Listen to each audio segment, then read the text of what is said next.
Assalamu alaikum. Dear family, I rather call my audience as my family. So, my family, today our topic is business communication. Okay.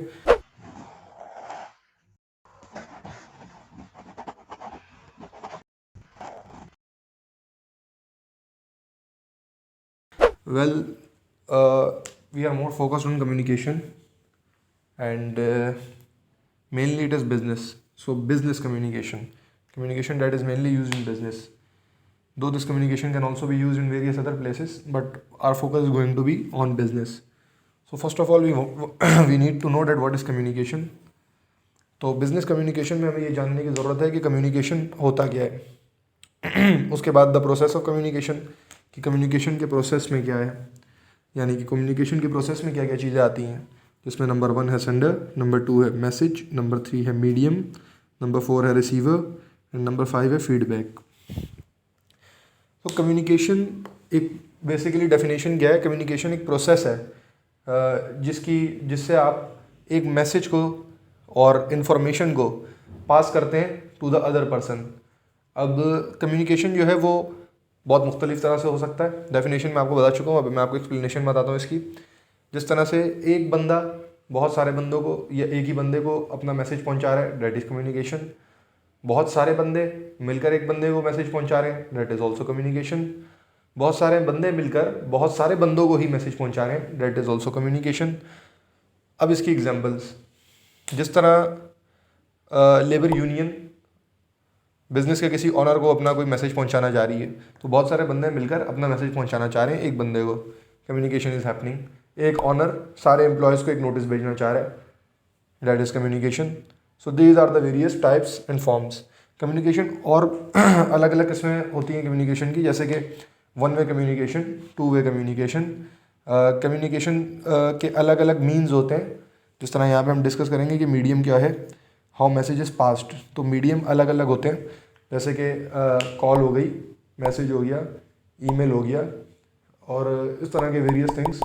तो those all are medium of how message is transferred, message को किस तरीके से आगे पहुंचाया जाता है।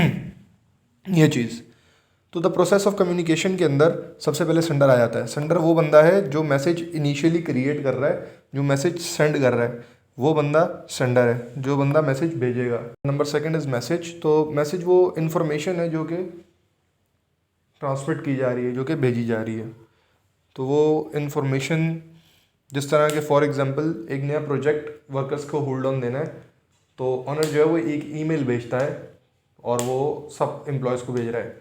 या फिर एक जो टारगेट था ऑनर का कि एक साल के अंदर हमारा प्रॉफिट इतना इंक्रीज़ हो चुका होना चाहिए या सेल्स टारगेट इतनी इंक्रीज़ होनी चाहिए, लेकिन वो इतनी इंक्रीज़ नहीं हुई, तो सेल्स डिपार्टमेंट को ईमेल भेजता है कि हमारे पास लास्ट मंथ है, तो इस मंथ में हमने उस टारगेट को अचीव करना है, so you have to work hard this month.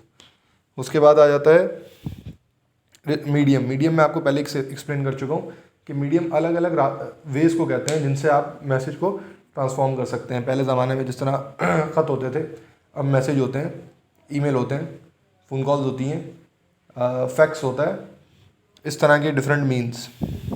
Receiver के जिसको मैसेज भेजा जा रहा है, ये मैं आपको डिटेल में बता चुका हूँ। फीडबैक, फीडबैक ये चीज़ होती है, एक तो ये लिखा हुआ है कि was the message received and understood, और फीडबैक सेकंड होता है कि the reaction of the person who received the message. Okay, one thing was the message received and understood, कि मैसेज को समझा जा चुका था और उसको मैसेज मिल चुका था। सेकंड कि उसका रिएक्शन क्या था। इन दोनों चीज़ों को मिलाकर फीडबैक बोलते हैं कि फीडबैक क्या था। ठीक है, तो दिस इज़ कॉल्ड फीडबैक। तो कई दफ़ा मैसेज इस तरह के होते हैं, जैसे कि मैसेज है कि आपको सेल्स इतनी मैनेज करनी है, जिस तरह मैंने आपको पहले बताया। तो वर्कर्स अगर नहीं मैनेज कर सकते, वो अपना बताएंगे फीडबैक कि नहीं इतनी ज़्यादा मैनेज एक महीने में करना, दैट इज़ ऑलमोस्ट इम्पॉसिबल, और ओवर टाइम करने के बावजूद भी ये नहीं हो पाएगा। या अगर हो सकेगा तो वो आगे से बताएंगे कि हाँ we will work hard and this will happen. So that is the message received and then the feedback given.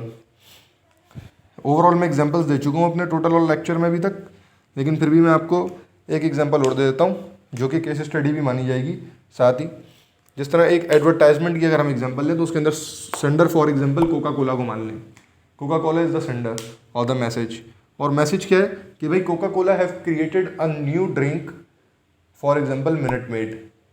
हालांकि ये काफ़ी पुरानी हो चुकी है, अब तो शायद चेंज भी हो चुकी है पाकिस्तान में, तो चाइना में शायद अभी भी चलती है मिनट मेड, ठीक है। And medium is advertisement which is given in theatres और मैगजीन्स और परहैप्स टीवी, ये सब के सब मीडियम्स है। टीवी पे एडवर्टाइजमेंट दे दिया, मैगजीन्स में दे दिया, मूवीज़ के अंदर दे दिया, थिएटर्स में दे दिया, ये सब के सब मीडियम्स है। रिसीवर कौन है? Each and every audience is the receiver. जो जो भी मैसेज रिसीव करेगा वो सब ऑडियंस उनकी रिसीवर है।